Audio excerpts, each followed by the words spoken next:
Our next guest has set a year-end target of 7,800 for the S&P and recommends a secular barbell investing approach focused on gold and AI. Let's go to Ohsung Kwon, Chief Equity Strategist at Wells Fargo. Thanks for joining us today. Thanks for having me. Let's start with the barbell. Gold has already had quite a run last year, another high today. Where do you see it going in 2026 and why? Yeah, I think higher. I mean, I see two mega cycles that are happening in today's market. And one of them is the debasement cycle that everyone's talking about. We actually came up with a measure to gauge where we are in the fiat currency cycle. And that measure is essentially M2 money supply divided by the gold price. So it's the number of ounces of gold that the entire money supply in the economy can purchase. We went back all the way to the 1800s and found that we're in the fourth currency devaluation cycle that started in 2022, which coincided with the hiking cycle as well as Russia-Ukraine. There are three drivers of the currency cycle. It's the budget balance, so fiscal deficit, debt to GDP, and inflation, all of which are probably going to remain pretty negative, maybe except inflation, if we are actually in this disinflationary cycle.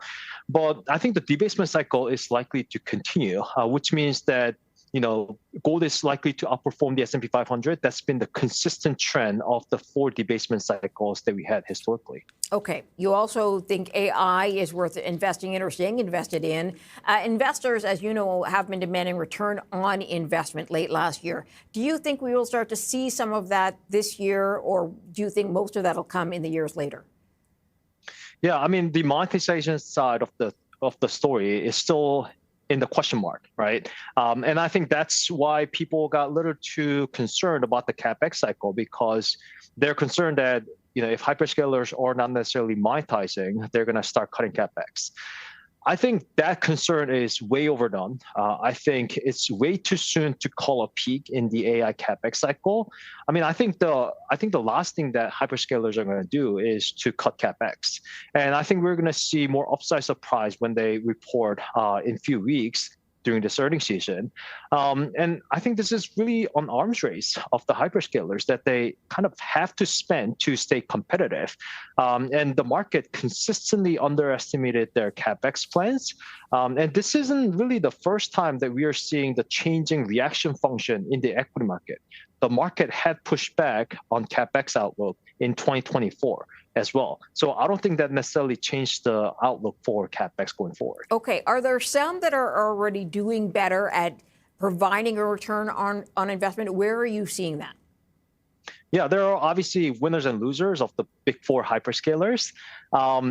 And I think that's really the name of the game for that group, that it's really a stock pickers market, that it's about who's going to win this race and who's going to lose this race. I think there are going to be huge winners of the group, but also I think there are going to be huge losers of the group as well. So as a group, I don't necessarily think that group is going to outperform the market this year. We're still preferring the semis and the capex takers side of the trade rather than the capex spenders. Okay.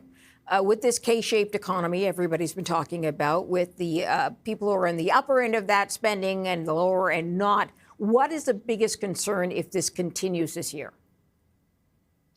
Yeah, I mean, this has been a K-shaped economy for the past 2 years or so. And we are seeing that not just from the consumer's perspective, but from the company's perspective too, that we have seen a huge increase in productivity for the S&P 500, but since ChatGPT came out, but at the same time, we have seen a actually decline in productivity for the Russell 2000.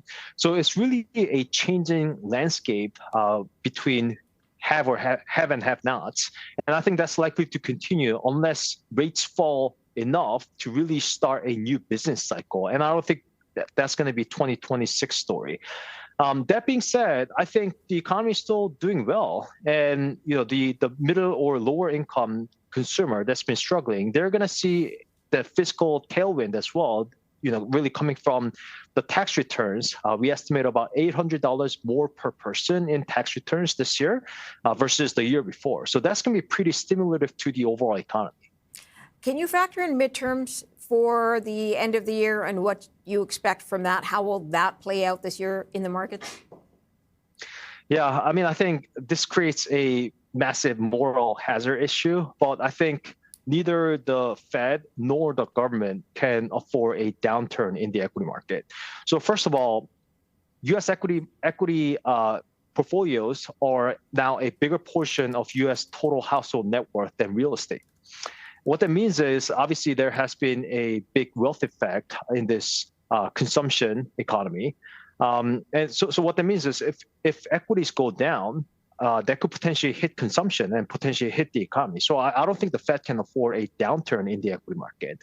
At the same time, investment income tax, so basically capital gains tax, dividends, and interest income tax, those now represent about 25% of government revenue, tax revenue.